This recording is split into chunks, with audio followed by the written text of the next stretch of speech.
Rise, my apprentice. In the grand halls of the Jedi Temple, Count Dooku walked with a measured grace that belied the turmoil brewing within him. His footsteps echoed softly against the polished stone floors, a stark contrast to the storm of thoughts racing through his mind.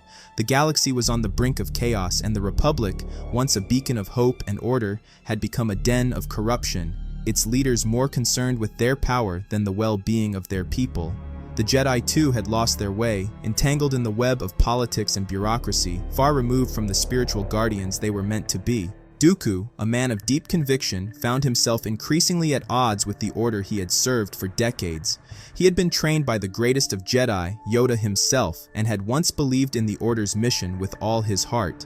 But as he observed the Senate's influence over the Jedi Council and the Order's reluctance to act decisively in the face of growing threats, he felt a bitter disillusionment take root. He paused in one of the temple's vast corridors, gazing out at the sprawling cityscape of Coruscant. The sun was setting, casting a golden hue over the durasteel and glass towers. The sight, which had once filled him with a sense of duty and pride, now seemed hollow. Somewhere out there, beyond the gleaming facade, the darkness was growing. The Sith had returned, a truth the Jedi were either too blind or too complacent to see. Dooku's thoughts drifted to Qui-Gon Jinn, his former apprentice and one of the few who had understood him. Qui-Gon's death at the hands of a Sith Lord had been a turning point for Dooku. The loss had been profound, but it was the Council's response, or lack thereof, that had driven the final wedge between him and the Jedi. They had treated Qui-Gon's death as a tragedy, yes, but also as a part of the natural order of things, something to be mourned and then moved past. To Dooku, it was a sign of the Jedi's growing detachment from reality, their unwillingness to confront the true dangers that threatened the galaxy. Master Dooku. A voice interrupted his reverie. It was Mace Windu, one of the few on the council whom Dooku still respected, though their views often clashed. Master Windu, what brings you here? The Council has sensed your unrest, Dooku. We are all concerned about the state of the galaxy, but we must trust in the Force to guide us. Dooku nodded, though his agreement was half-hearted. Trust in the Force, yes, but action was also necessary. He had long advocated for the Jedi to take a more active role, to lead the Republic away from the brink of disaster, but his pleas had fallen on deaf ears. The Council was too bound by tradition, too fearful of change. I do trust in the Force, Mace, but the Jedi have become too entangled in the affairs of the Senate. We have lost our way. If we are not careful, we will be caught in the same web of corruption that has ensnared the Republic. And what would you have us do? Abandon the Republic? Leave the people to fend for themselves against the Sith? No, not abandon them, but we must reclaim our independence. We must be the guardians of peace, not the enforcers of a failing government. You know that the Council cannot simply walk away from its responsibilities. The galaxy needs us, now more than ever. Dooku inclined his head, though his heart was heavy. He knew that Windu spoke the truth, but he also knew that the Council's path was leading them toward ruin. He could no longer follow where they led, not when his conscience told him that they were wrong. As Windu walked away, Dooku turned back to the window, his decision solidifying in his mind. The Jedi Order, for all its wisdom and power, was blind to the dangers ahead. Dooku would not be.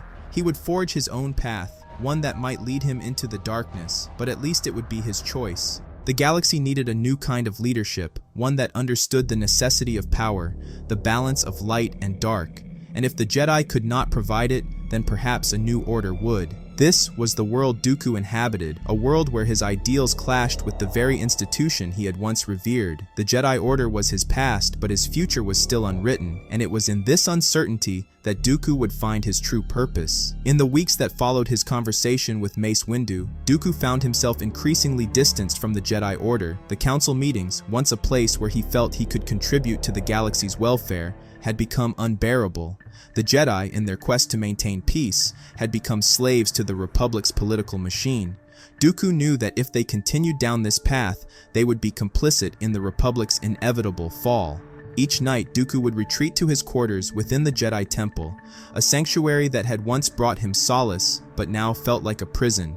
It was here, alone with his thoughts, that he began to question everything he had ever believed. The Force, which he had always trusted to guide him, seemed silent in his darkest hours, but deep within he could feel a pull, something calling him to seek out knowledge that the Jedi had long forbidden. He began to study ancient texts, manuscripts that spoke of the Force in ways the Jedi had long since shunned. These were not teachings of the light side, but neither were they wholly dark. They spoke of balance, of power that could be harnessed by those with the will to wield it. The more he read, the more he realized that the Jedi's dogmatic adherence to the light side had blinded them to the true nature of the Force. During one such night, Dooku found himself drawn to an ancient holocron he had discovered in the Jedi archives years ago.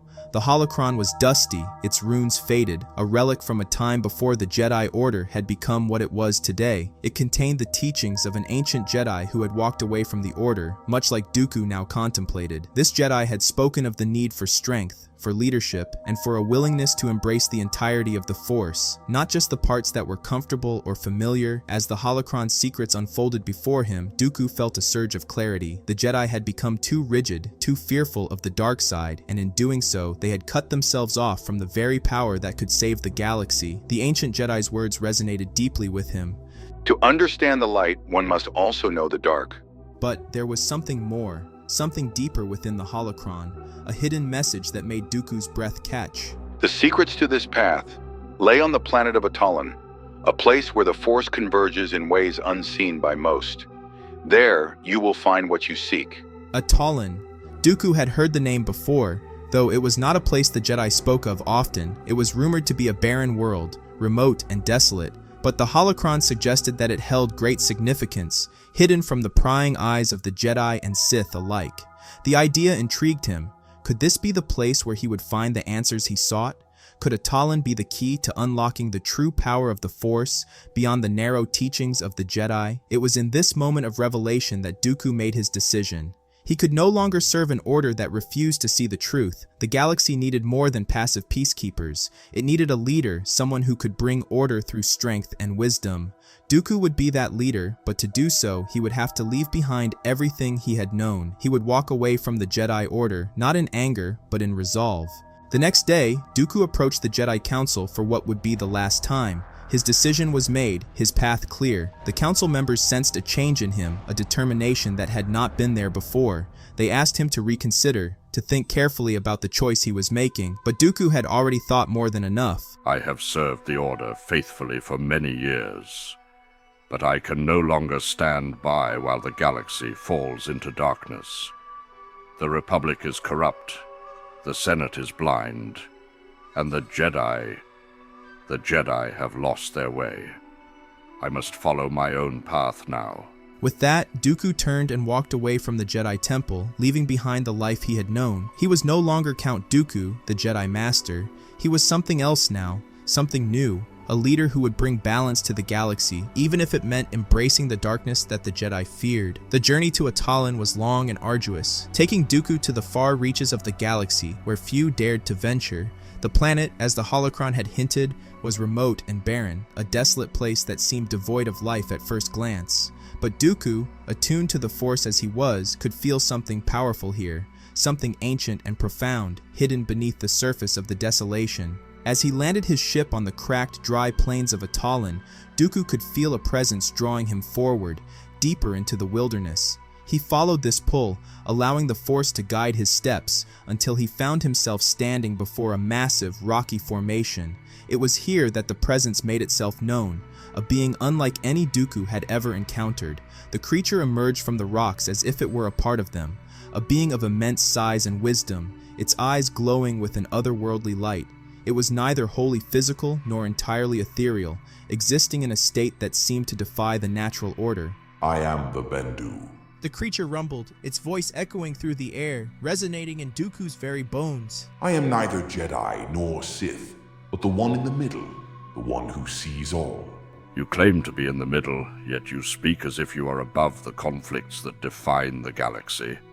Tell me, what is balance, if not the mastery of both light and dark? The Bendu's eyes seemed to narrow, as if considering Dooku's words carefully. Balance is not what you think it is, Count Dooku. The light and the dark are not two halves of the same whole. Balance is not the merging of both, but the understanding of each. The Jedi have lost their way, yes, but it is not because they cling to the light, it is because they lack true compassion. Compassion? The The Jedi avoid attachments because they believe it leads to the dark side. They claim to be compassionate, yet they distance themselves from the very people they are meant to protect. And that is where they are mistaken. Compassion is not attachment, nor is it driven by personal agendas. It is the ability to feel for others without imposing your will upon them. The Jedi fear attachment because they do not understand that true compassion does not lead to possession or control. It leads to understanding and acceptance. I am compassionate. I seek to save the galaxy from the corruption that has consumed the Republic. Is that not an act of compassion? Do not confuse compassion with your own desire for control, Count Dooku. To impede the will of the Force, to manipulate the lives of others, even in the name of good, is not balance. It is a distortion of the Force's true nature. Dooku's frustration began to boil over. The holocron had promised him answers, yet here he was, receiving nothing but criticism. The Bendu's words cut deep, striking at the core of Dooku's beliefs, but they offered no clear path forward, no guidance on how to achieve the balance he sought. He had come here for wisdom, not to be lectured on the failings of the Jedi. You speak in riddles.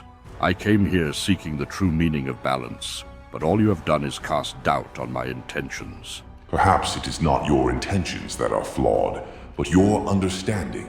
That was the final straw. A surge of anger welled up within Dooku, a dark fury that he had kept buried for too long. In that moment, he felt the full weight of his disillusionment, his frustration with the Jedi, and his desire to change the galaxy. All of it converged into a single point of rage, and without thinking, he unleashed a torrent of lightning from his fingertips, directing it straight at the Bendu. The lightning crackled and danced through the air, striking the Bendu with a force that would have killed any ordinary being. But the Bendu did not fall. Instead, he simply vanished into thin air, leaving behind nothing but the echoes of his last words. For a moment, Dooku stood there, panting, his heart racing from the exertion and the raw power he had just unleashed. The air around him was still, the Force quiet.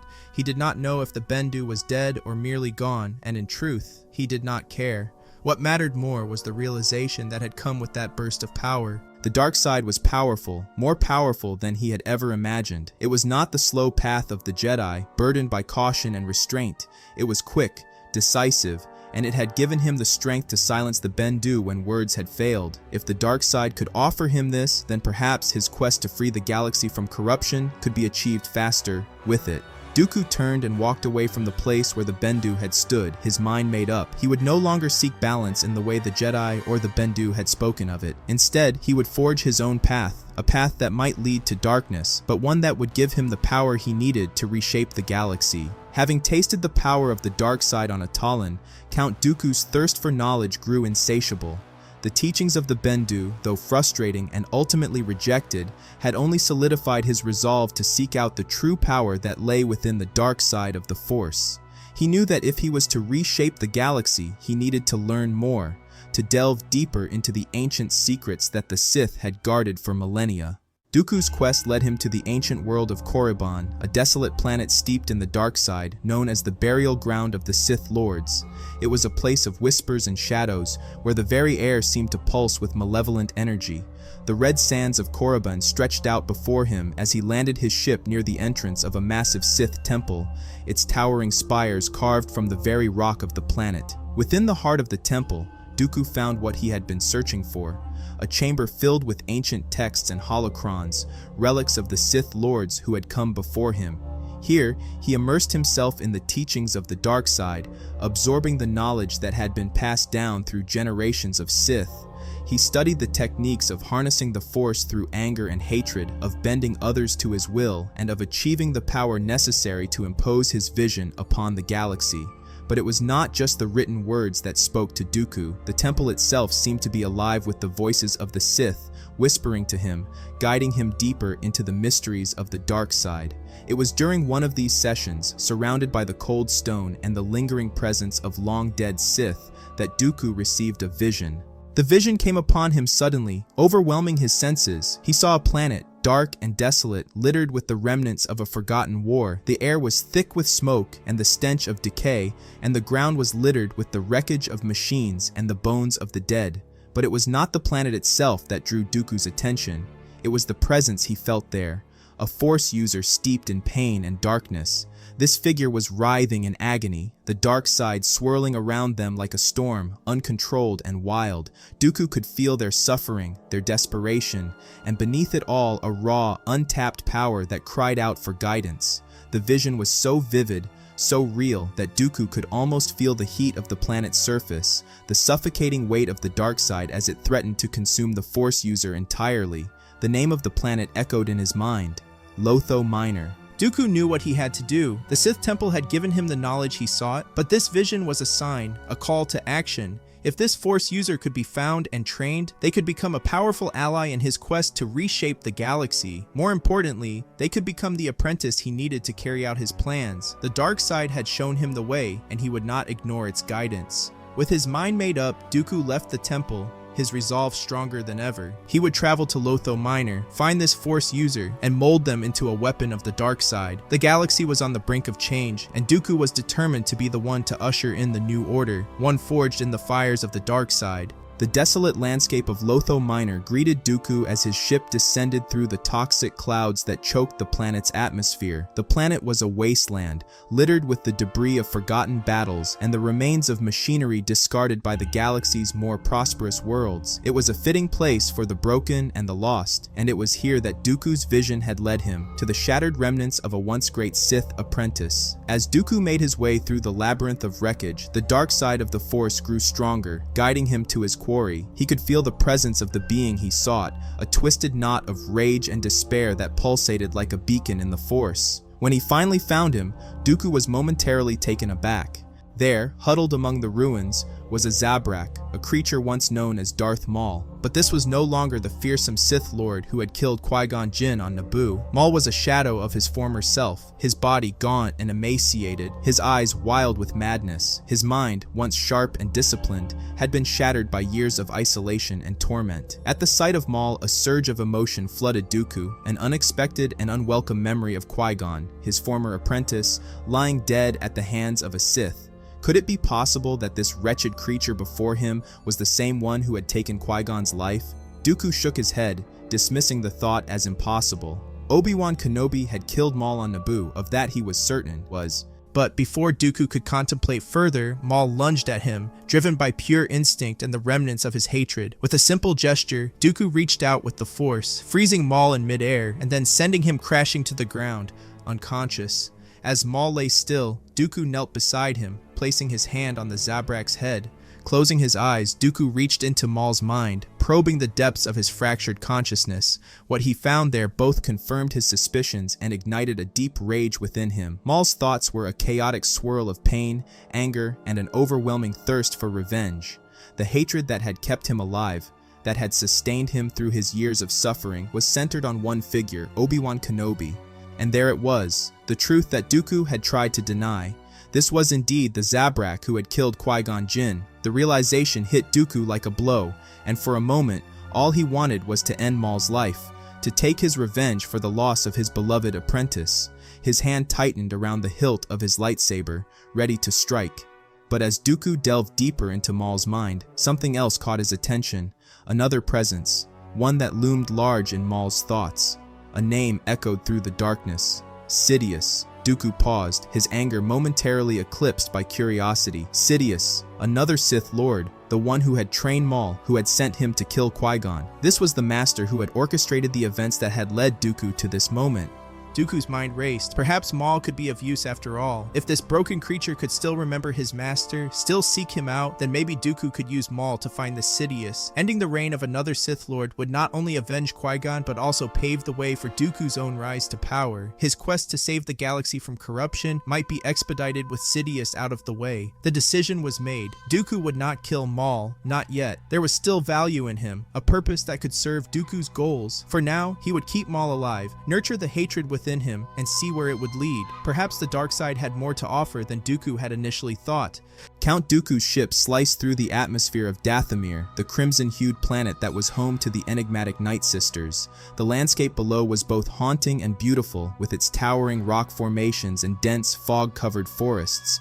This was a world steeped in the dark side, a place where ancient magics held sway, and where Dooku hoped to find the means to heal the shattered mind of Darth Maul. As the ship touched down near the lair of the Night Sisters, Dooku felt a palpable tension in the air. He stepped out into the mist, Maul's unconscious form floating beside him, supported by the Force. The Night Sisters, cloaked figures with eyes that gleamed like embers, emerged from the shadows, surrounding him with a wary stance. They recognized Dooku as a former Jedi, their instinctual distrust of him evident in the way they held their weapons, ready to strike. But Dooku was no longer the Jedi they feared. The dark side had taken root within him, and he let that power radiate outwards, a silent proclamation of his new allegiance. The Night Sisters hesitated, sensing the darkness within him, a darkness that rivaled their own. They lowered their weapons slightly, their leader, Mother Talzin, stepping forward with a measured grace. Count Dooku, you bring an injured Sith to our world. Why should we help you? Mother Talzin, I have come seeking your aid. This Zabrak, Darth Maul, is one of your own. His mind is broken, his body shattered, but there is potential within him still. I believe your magic can restore him, and in return, he will serve both our purposes. Talzin's eyes narrowed as she looked at Maul, recognizing him immediately. Her expression softened with a mix of pity and curiosity. He was lost to us long ago, consumed by the ambitions of another. Why should I heal him now? Because with your help, he can be whole again, a weapon forged anew. And in doing so, you will have the allegiance of one who is destined for greatness. Very well, Dooku. You are no Jedi, that much is clear, and this one is of our blood. We will help him, but know this. If you betray us, not even the dark side will protect you from our wrath. I have no intention of betraying you, Mother Talzin. Our goals are aligned. With that, Talzin gestured for her sisters to take Maul's limp form. They carried him into the heart of their lair, a place where the dark side converged with the ancient magics of Dathomir. Dooku followed, watching as they placed Maul on an altar carved from stone, surrounding him with talismans and chanting in a language as old as the Force itself. The ritual that followed was a spectacle of raw power. Talzin and her Night Sisters channeled the dark energies of Dathomir, weaving spells that reached deep into Maul's mind and body. Slowly, the Zabrak's eyes fluttered open, the madness in them fading as clarity returned. His body, too, began to heal, the gauntness fading, strength returning to his limbs. By the time the ritual was complete, Maul was whole once more, a Sith reborn, his mind sharp and his body strong. As Maul sat up, breathing heavily from the intensity of the ritual, his eyes met Talzin's. There was gratitude there, but also confusion.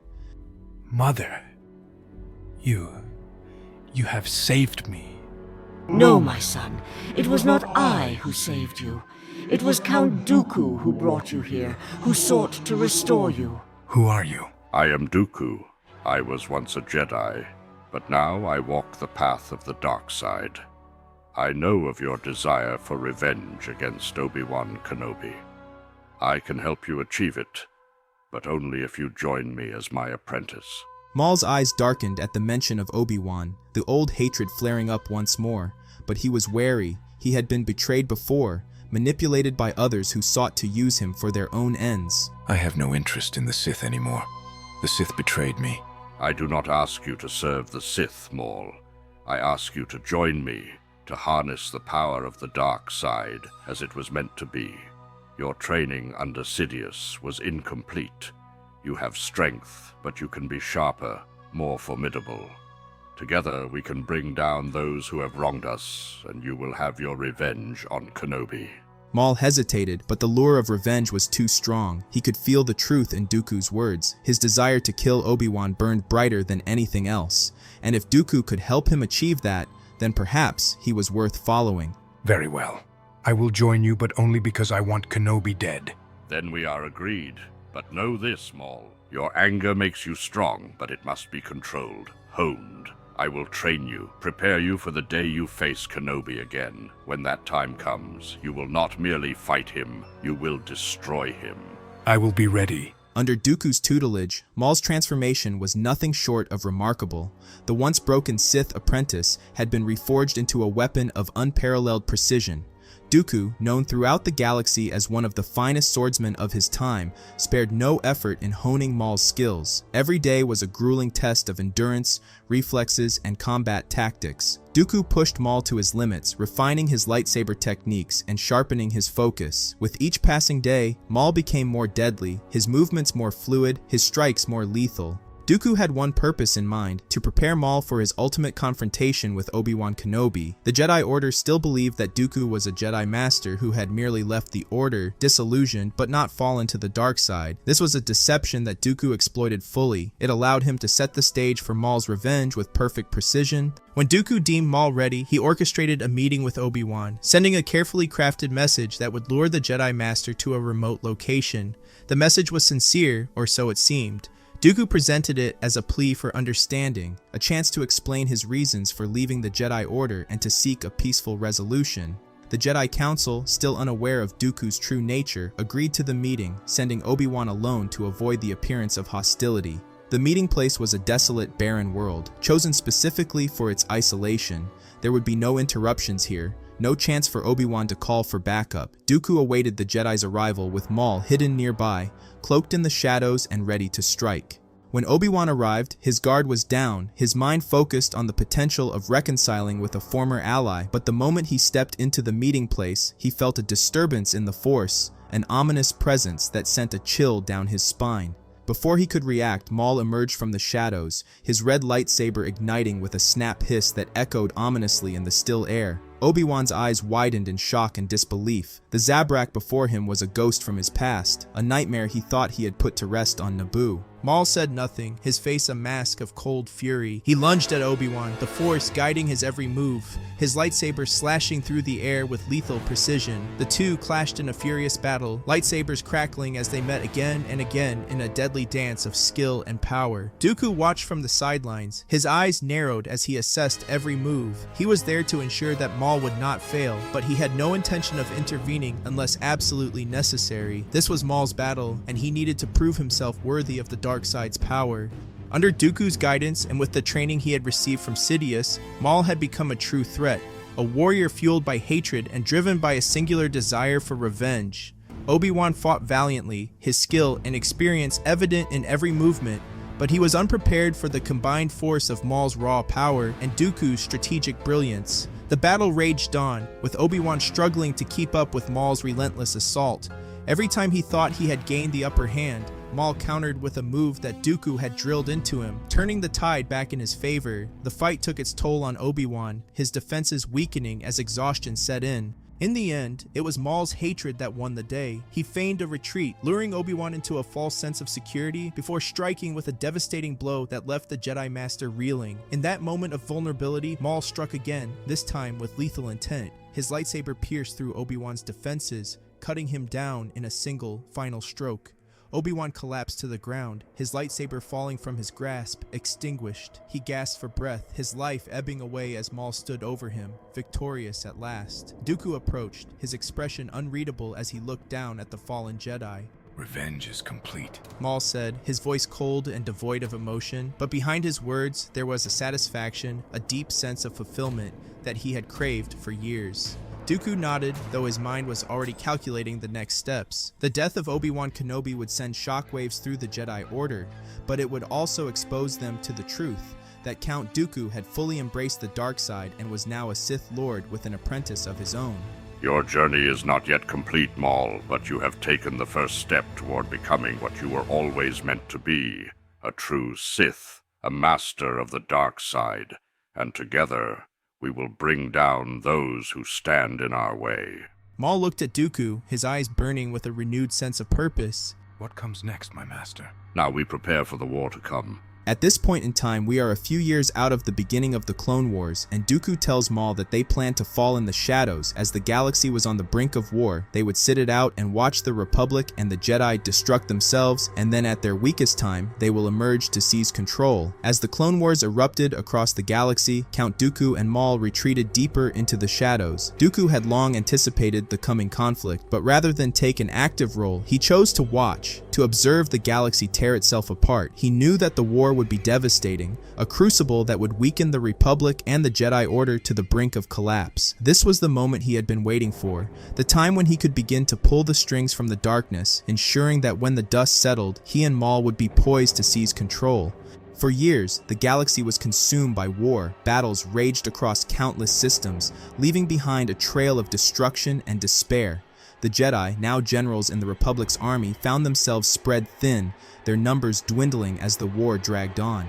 The Republic itself was strained, its resources depleted, and its citizens disillusioned. This was the chaos that Dooku had predicted, and it was the perfect environment for him to begin his machinations. As the war reached its peak, Dooku saw his opportunity. The Trade Federation, a powerful and influential faction within the Separatist Alliance, had begun to feel the strain of the conflict. Promised power and influence by Darth Sidious, they now felt betrayed and abandoned as the war took its toll on their resources and standing. Sensing their discontent, Dooku made his move. In the midst of the war, Dooku reached out to the leaders of the Trade Federation, carefully orchestrating secret meetings away from the prying eyes of Sidious.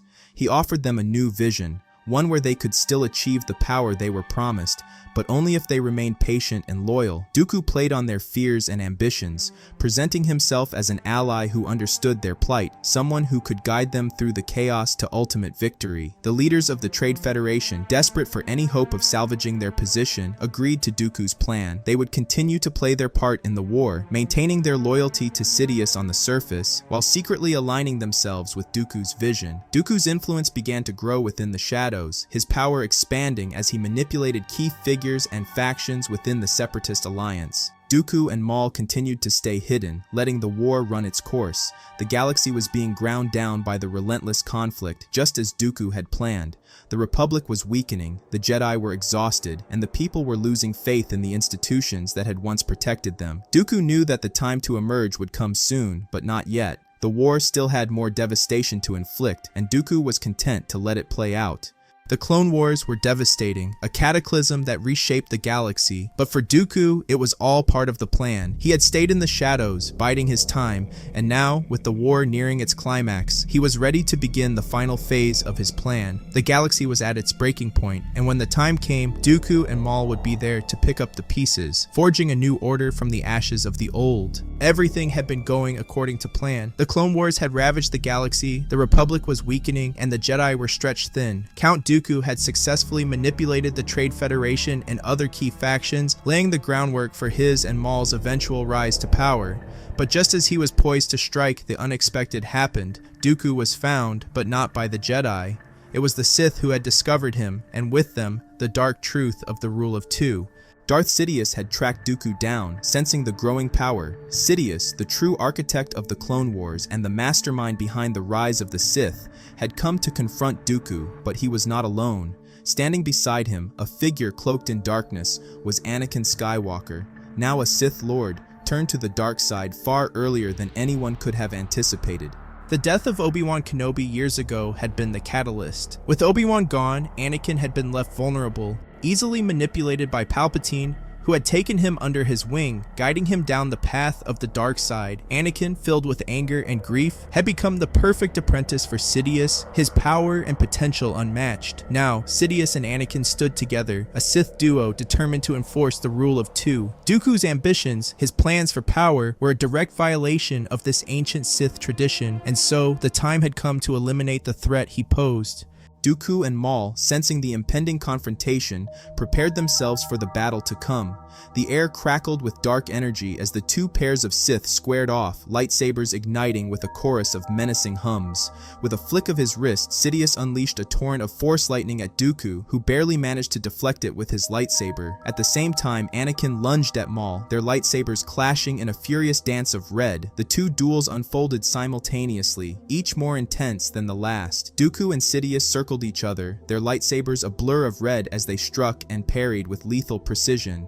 Dooku, once the most skilled swordsman in the galaxy, found himself evenly matched by Sidious, whose mastery of the dark side was absolute. Sidious was relentless, his attacks fueled by a deep well of hatred and power, but Dooku was no less formidable, his years of experience and cunning allowing him to hold his own against the Dark Lord of the Sith. The two exchanged blows, each strike more vicious than the last, their lightsabers crackling with energy as they clashed. Meanwhile, Maul fought Anakin with a ferocity born of years of anger and suffering. The Zabrak was a whirlwind of aggression, his dual-bladed lightsaber spinning with deadly intent.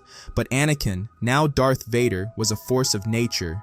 His anger, his grief, all of it had been channeled into raw, unbridled power. Every strike was calculated, every move precise, and slowly he began to overwhelm Maul. Dooku saw Maul falter under Anakin's relentless assault and knew they were in danger of losing. He needed to end this quickly. With a surge of power, Dooku broke away from Sidious and unleashed a wave of force energy that sent the Dark Lord stumbling back. But Sidious recovered quickly, his face twisted in a snarl as he retaliated with a vicious series of lightsaber strikes that forced Dooku on the defensive. Anakin, seeing his master struggle, redoubled his efforts. With a powerful thrust, he knocked Maul's lightsaber from his hand and delivered a crippling blow that sent the Zabrak crashing to the ground, his body broken. The Dark Lord struck with lightning speed, his lightsaber slicing through Dooku's defenses and cutting deep into his side. Dooku staggered, his strength fading as he dropped to one knee. Sidious stood over him, his eyes cold and merciless. You were a fool to challenge me, Dooku. With a final contemptuous strike, Sidious drove his lightsaber through Dooku's chest. Dooku's body slumped to the ground, lifeless. Maul, barely clinging to life, watched in despair as the only person who had ever shown him any semblance of loyalty fell. Anakin approached Maul, his lightsaber still ignited. It's over. There's no place for you in the New Order. With one swift motion, Anakin brought his lightsaber down, ending Maul's life as well. The battle was over. Sidious and Anakin stood victorious, the rule of two intact. The dark side had prevailed, and the galaxy would soon be theirs to command. With the deaths of Count Dooku and Darth Maul, the galaxy had lost two of its most powerful would-be conquerors. However, their end only solidified the dominance of Darth Sidious and his new apprentice, Darth Vader.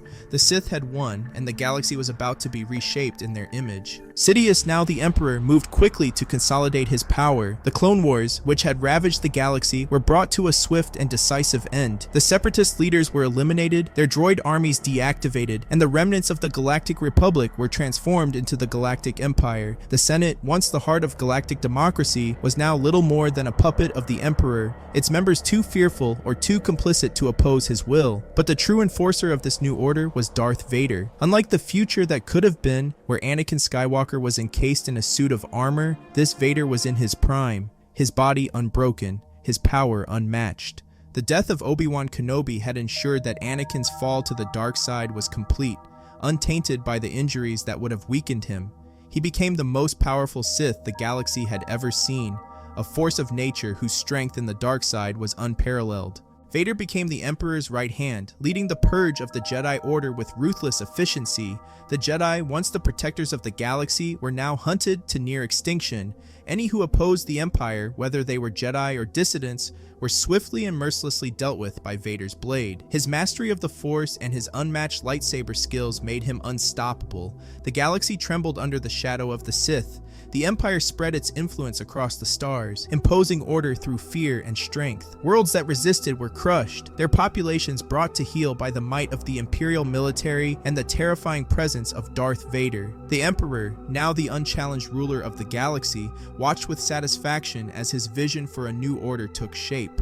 In this new world, the galaxy was one of darkness and oppression. The Jedi were all but extinct, their teachings and traditions buried under the weight of the Empire's rule. The light had all but vanished, replaced by the cold, unyielding control of the dark side. Sidious and Vader ruled supreme, their power absolute.